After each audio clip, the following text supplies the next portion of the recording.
Hello, everyone, and welcome to the Jeffrey Epstein Show. I'm your host, Bobbycapucci, and this is a morning update. This morning, we're going to continue pulling on the Les Wexner Jeffrey Epstein thread. Wexner gave Epstein complete and utter and unfettered access to the Victoria Secret girls. Epstein ran around like he was in charge of everything, and everybody thought he was. I mean, he had the power of attorney over Wexner. He controlled his finances. So when Epstein showed up and started talking to these girls and running his trash on them to get them to do what he wanted, well, he would use Wexner's name. Wexner knew this. Everybody was aware of this. How come nobody stepped in and stopped it? How come nobody stopped the abuse of these girls and the exploitation of these models? Isn't that Wexner's job? Isn't he the owner? Doesn't the buck stop there? But in this new society that we're living in, it seems that all of these rich, powerful people never have to pay the price. No matter what, no matter their associations, no matter what they're accused of, they never pay the price. They continue to get away with the same things they've been getting away with forever. Is anybody going to stop them? Is anybody in the Justice Department ever going to stand up and say enough is enough? Well, if there's ever going to be a time, this will be it. Because this story, this situation, this whole entire case, this is the kind of case where you have to take a stand.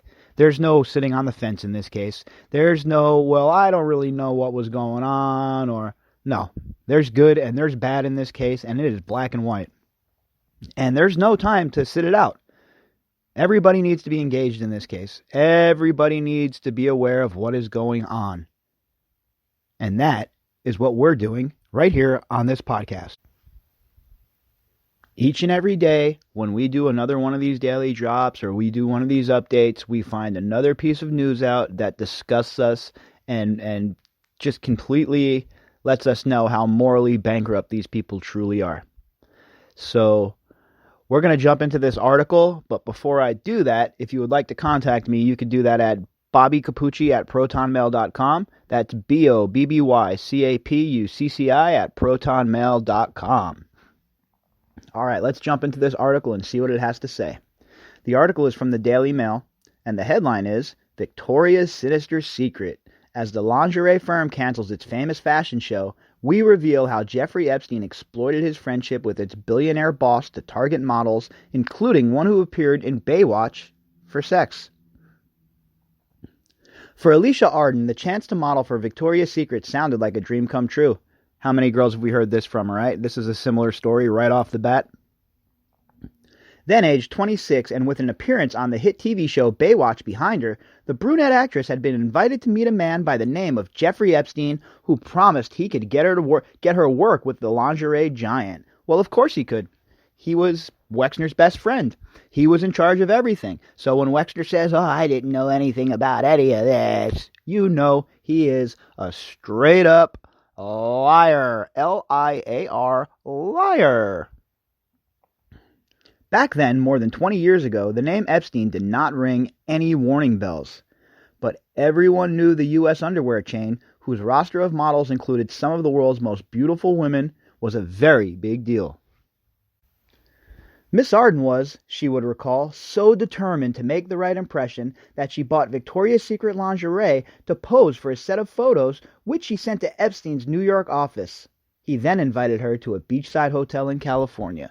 All right, so if he's never been an employee of L Brands, if he's never been an employee of Victoria's Secret, as the statement said in the article we read recently, then why is she sending her stuff to him? Why is she sending applications and resumes and photos to Jeffrey Epstein?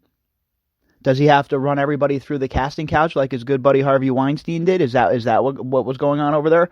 Mr. Les Wexner? I knocked on the door and went in the room, she told the Daily Mail in an exclusive interview this week. He was very nice in the beginning and looked at my portfolio.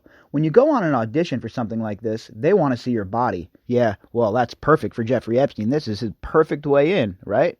You know what it reminds me of, this whole scenario? Have you ever seen the movie 8mm and James Gandolfini's part in it when he was like the scuzzy porn guy? And he has the girls coming into his office, and Nicolas Cage sets up shop from across the street, and he's watching what's going on. Yeah, that's what Jeffrey Epstein reminds me of in this whole situation. James Gandolfini's character from 8mm. I was in very little clothing, like a swimsuit type bra and a top over it and underwear and a short little skirt so he could see my legs. He said he liked the photos, and he said he'd love to get a picture in the Victoria's Secret catalog. He said, you know, you look really good. Your body looks really good. I think I just need to see it better. Doing as requested, she moved closer, only for Epstein to start manhandling her. Again, we hear about this guy manhandling women. How? Nobody knew? Nobody knows that this is what his MO was, right? I highly doubt that that's the case. And if it is the case, Les Wexner, you're one dumbass MF. He started to take off my top, then he moved down to my skirt and was trying to take that off and was touching my hips and buttocks, she said. I was pushing his hands off me. I was pushing them down and pushing them away, but he was bigger than me. It's chilling to read these accounts, right? This poor girl. How dare this guy? I mean, how dare this guy, Wexner, have this monster in his employ and give him access, unfettered access to these girls. By chance, Epstein was momentarily distracted by a phone call, allowing Miss Arden, by then in tears fearing she was going to be raped, to flee the meeting. Deeply shaken, she immediately went to a nearby police station, subsequently filing a report for sexual battery. That report is one of the earliest known police records of an allegation of sexual misconduct against Epstein. So this is years and years and years ago. One of the first allegations made. And who is the person who offered him access, who enabled this whole entire situation to occur? You got it, folks. Our good friend Les Wexner. Isn't he a hell of a guy? I filed it because I thought he was doing it to other girls and touching other girls, and I could have been raped myself. He told me he worked for Victoria's Secret, and he was misrepresenting the brand. I wanted to file that.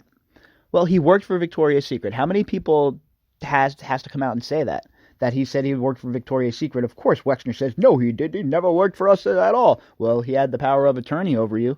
He was making investments in your name. Pretty much seems like he was an employee of yours, or you guys were partners. But tragically, no action was taken against Epstein, meaning Miss Arden's worst fears would be realized. A string of women have recently come forward to reveal how they, too, were lured into Epstein's clutches by the promise of work with Victoria's Secret. Of course, the work never materialized. Instead, they were used and abused by the billionaire financier, pedophile. What is now emerging is the extraordinary relationship Epstein had with the boss of Victoria's Secret, a man called Les Wexner, 82, founder and chief executive of parent company L Brands, and whose friendship Epstein exploited. I don't believe that. I think that's the cover story. I think you're giving Wexner too much credit with that. I think that they were in on it together. That's my personal opinion. That's where the evidence is leading me. Nobody could be as dumb as Wexner is claiming to be. Many believe it was through their relationship that Epstein gained a foothold in the world of the rich and famous. Nah, that was Ghislaine Maxwell, but Wexner certainly did help. And as everyone now knows, it was an entree that would make full and terrible use of.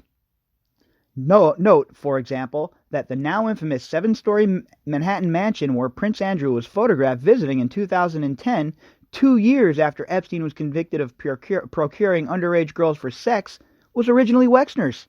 And it seems even Epstein's apparent pimp and close friend of Prince Andrew, Ghislaine Maxwell, would lure young women into Epstein's web by boasting of his links to Victoria's Secret. So is that not enough, guys? Is that not enough? We have everything we know about Wexner, everything we've talked about in the last few days, and now you add the cherry on top, all of these girls that worked for Victoria's Secret who were getting abused by Jeffrey Epstein because... Now remember, this is an important part. It's happening because Wexner allowed it to happen. In August, Epstein committed suicide, allegedly, in jail where he was awaiting trial for sex trafficking. But despite his death, repercussions from his sick lifestyle continue to reverberate. Wexner has insisted he was unaware of Epstein's crimes and cut ties with him as soon as he found out about them. Wait a minute, I thought he cut ties with him after Epstein stole money from him. Which is it there, Wexy Wexner?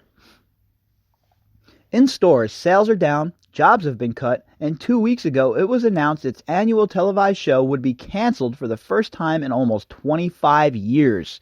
And we've discussed that. We talked about that. We talked about how this whole Epstein case was the reason that it was being canceled.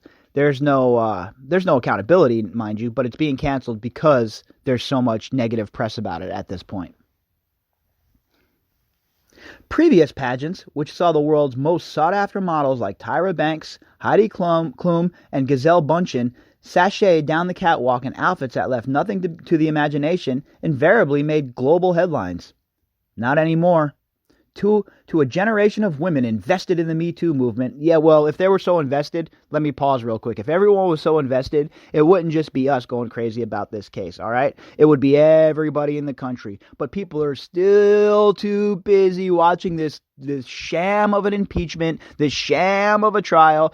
And by the way, 2 of those witnesses called for that impeachment hearing worked at universities that accepted money from Jeffrey Epstein. So how about that for their moral hill? How about that for their ivory tower? You see, folks, all of these people are the same. All of these degenerates in the deep state, they're all sick and playing their own games. So I think that the people that are the most vocal about the Me Too movement, where are you now? There's nobody marching in the streets for Virginia Roberts. Where are all the pink hats? What's happened to the movement? Instead, consumers have turned to rivals who have embraced female empowerment and diverse body types. As one commentator recently observed, Victoria's Secret was founded during one sexual revolution. It's not clear it'll make it through the next one. And I think its time has passed probably anyway, Victoria's Secret, right? Nobody, come on, those days it's the internet. There's with the internet now, people can go on there and they can look at the clothes they want to buy. They don't need to see this Victoria's Secret fashion show. These girls modeling, running down the walkway anymore. But I don't think people are into that kind of stuff that much. I mean, obviously there's a market for it, but I don't think the people in general really care. What people care about is answers in these cases now. People want to know why Les Wexner's still running around. Amid such a climate, you can see how the links to Epstein could have struck such a body blow to the company. To be clear, Epstein never worked for Victoria's Secret, nor hired their models as he claimed. Yeah, okay, as far as we know, so they couldn't cook the books. If girls are sending their resume to him and their pictures, obviously there's word of mouth going around that, Jeff's the guy. Send it to Jeff, he'll get us hooked up. The angels, as their models became known, were always sourced from agencies, and there is nothing to suggest that Wexner authorized Epstein to recruit models. There's nothing. So there's evidence that he had power of attorney and all this other stuff, but there's nothing to suggest that he was that he authorized Epstein to recruit models. I don't believe that. I think that's a lie. One angel, Heidi Klum, was photographed in 2000 with Prince Andrew and Ghislaine Maxwell at a Hookers and Pimps Halloween party. Donald Trump was there as well. A year later, she launched the first televised Victoria's Secret fashion show wearing a jewel-encrusted bra worth $12.5 million. By this time, Victoria's Secret was worth in excess of $2 billion, with more than 650 stores across America. It had come a long way from its early days in 1977 when it was established by U.S. businessman Roy Raymond, who was inspired after a bad experience in the lingerie section of a department store. The offerings weren't risque enough, and the saleswoman seemed uncomfortable with his presence, he would recall. In 1982, Wexner, the son of a Russian immigrant, came across one store on a business trip to San Francisco. His company, then called The Limited, ran clothing stores. He saw potential in Victoria's Secret, which inside was like a Victorian brothel with red velvet sofas, as he later described it. I hadn't seen anything like it in the U.S. Yeah, I bet you did like that, how it had a little brothel action to it, huh there, Les? Sicko. He purchased it for just $1 million. Today, his personal fortune is put at some $5 billion. And with that money came Epstein. According to the New York Times, the pair were introduced in the mid to late 1980s when Wexner was looking to diversify his investments. Yeah, I bet he got a little bit more diversification than he bargained for, huh? Epstein, who had worked at Bear Stearns, the investment bank, was given the role of managing Wexner's fortune and providing financial advice. He had no other clients, no resume, but he was given control of the fortune and financial advice. Interesting. He would go on to become more than a mere money man, winning praise from his mentor as a most loyal friend with excellent judgment and unusually high standards. Could Wexner be any more of a poor judge of character? Unusually high standards? I guess maybe when you run in a circle of sickos, somebody has to be the guy with the highest standards, and if that's Jeffrey Epstein, boy oh boy, is your circle effed. He held that power for the next 16 years, during which time a number of valuable assets previously owned by Wexner passed to Epstein, including that Manhattan mansion Prince Andrew memorably described as a convenient place to stay in his crushing Newsnight interview. The property was bought in 1989 by Mr. Wexner for $13.2 million, then a record price for a Manhattan house. Epstein moved in when Mr. Wexner decided to remain in Columbus, Ohio, where his company is based. Epstein told the New York Times in 1996 that he owned the property, but the transaction records do not appear online in New York City records. It has been claimed that he paid $20 million for it. It has also been reported that a business controlled by Epstein obtained a Boeing 727 dubbed the Lolita Express. As has become clear, Epstein used the trappings of wealth to target young women, and all with Wexner's enabling. A number of them claim to have been enticed into his orbit by offers of work with Victoria's Secret. But in 1995, 2 years before Epstein's approach to Miss Arden in America, he tried a similar tactic with British socialite Adelia King. Aged just 20, the striking blonde had been approached at a social event in London by Ghislaine Maxwell, a woman she'd never met before. Do you see the pattern yet, folks? I know you guys do, but everyone, if you're just tuning in for the first time, there is a serious pattern, all right? And it starts with Ghislaine Maxwell luring these girls into the orbit, and it happens time and time again. She told me to be at Claridge's at 8 p.m. and ask for a Mr. Jeffrey Epstein suite, she recalled. So I did. Who wouldn't? It was Victoria's Secret again. It was Victoria's Secret. So it's not like Epstein was running around saying this and nobody knew about it. Blah, blah, blah, blah, blah, blah, blah. All right? Everybody knew. Wexner knew that he was using Victoria's Secret as his little trap, his little enticement for these girls. Epstein opened the door to his suite, sat down on his sofa, and looked through my portfolio, and then instructed me to pose in a degrading way and said he'd be in touch, she said. He never was, but days later, attending a party, Miss King, now a 45-year-old mother of two, who recently featured on a reality show Ladies of London, learned what the pair were really after.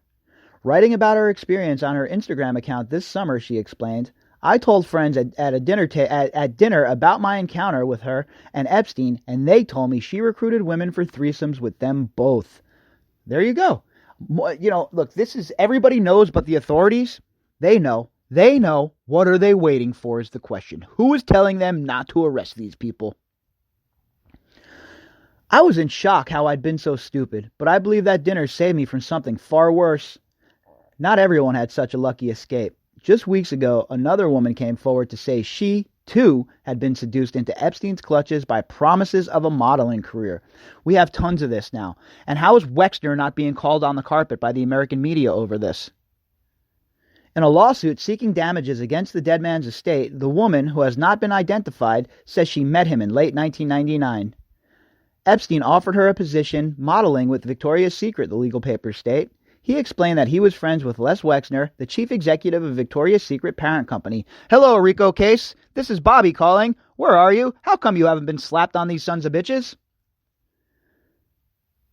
The woman claimed she was forced to give Epstein sexual massages at his mansion in New York and at his Palm Beach residence. According to the documents, she finally escaped after she was simultaneously sexually assaulted by Epstein and Maxwell. Maxwell, it should be noted, has long denied any wrongdoing and has not been charged with any crimes. Yeah, it must be nice to be Robert Maxwell's daughter. It must be nice to be protected by intelligence, because that's the only reason why Ghislaine Maxwell isn't locked up by now, right? How else? What other reasoning is there? Can anyone give me a logical reason why this monster is not in prison? Why she's not behind bars? Anyone have any logical reasons? Anyone in the back? No? Oh, okay. Another woman who claims she had been attacked by Epstein is Maria Farmer, an art graduate who once worked for Epstein, manning the front door of his New York mansion, recording who came and went. In the summer of 1996, Miss Farmer, then 26, claimed she was assaulted in one of Epstein's houses in Ohio. This property, too, had been previously owned by Mr. Wexner and was part of an exclusive estate developed by him. He and his wife Abigail themselves owned a large mansion nearby. As Farmer claims, the first time she heard the Wexner name was when Epstein told her that Les Wexner loved him. According to an affidavit filed earlier this year by Miss Farmer, it was while in Ohio that Epstein and Maxwell sexually assaulted her. And we talked yesterday, we had the letter that the Ohio State wrestlers wrote in defense of Miss Farmer and demanding that a trial starts, or an investigation begins, I mean. They asked me to come into a bedroom with them and then proceeded to sexually assault me against my will, she claimed. Miss Farmer claimed Wexner's security staff refused to let her leave for 12 hours. Back in New York, police there told her to call the FBI, which she did, but said that, to her knowledge, no action was taken against Epstein or Maxwell. Following Epstein's arrest on sex trafficking charges, Wexner sought to distance himself from his former right-hand man. He made it clear he had severed ties with Epstein in 2007 after the financier was first accused of sexually abusing underage girls and accused the disgraced financier, pedophile, of misappropriating over $46 million of his personal fortune. Yeah, right, that he never reported. Somebody steals 46 million bands from you and you don't report it? Yeah, right, bro. Come on. In a letter to members of the Wexner Foundation, he wrote, "We discovered that he had misappropriated vast sums of money from me and my family. This was, frankly, a tremendous shock, even though it clearly pales in comparison to the unthinkable allegations against him now." He added, "I'm embarrassed that, like so many others, I was deceived by Mr. Epstein. I know now that my trust in him was grossly misplaced, and I deeply regret ever having crossing his path." Well, I have to tell you, I'm sure all of these girls that were molested under your banner, under your umbrella, Mr. Wexner, feel the same way. I bet they wish they never crossed paths with your monster. The Daily Mail contacted L Branch for comment on behalf of Victoria's Secret and Mr. Wexner, but received no response. Earlier in the summer, L Branch said it had hired lawyers at the direction of its board to conduct a thorough review into Wexner's relationship with Epstein. All right, folks, nothing to see here. Let's pack it up. We're done reporting on the story. They're going to investigate themselves. We don't need to worry about it. As a spokesperson also previously said that while Mr. Epstein served as Mr. Wexner's personal money manager for a period that ended nearly 12 years ago, we do not believe he was ever employed by nor served as an authorized representative of the company. Nobody just has complete control of everything, right? So nobody's listening to him. No, he doesn't have Wexner's ear, and all the other management knows that. So, nobody's listening to him. He has no control. Come on, man. As for Miss Arden, despite her experience at the hands of Epstein, she bears Victoria's Secret no ill will. "I don't think they should let one person, Jeffrey Epstein, ruin their entire iconic brand," she said. Well, but only time will tell if the angels will ever fly high again. Well, I don't know if I agree with that last statement about the entire brand being ruined by Jeffrey Epstein. I don't give a shit about the brand. I care about the girls who are abused. I care about Miss Arden. I care about every single girl that has ever been abused by this sick, depraved monster. And what else is just as maddening to me is the enabling of it, the covering up of it. Why in the world is Wexner still held on a pedestal in a place like Columbus? It's just so foreign to me to think that anybody could stand up for a man like this when all of the evidence is pointing towards him having very explicit knowledge of what was cracking off. All right, everybody. I will be back later on tonight with the Daily Drop. If something happens this afternoon, I will be back with that. And remember, folks, we are busy turning predators into prey on a daily basis around here. If you'd like to contact me, you can do that at bobbycapucci@protonmail.com. That's BOBBYCAPUCCI at protonmail.com. If you would like to support the show, the GoFundMe link will be in the description box. Hope everybody enjoys their Saturday.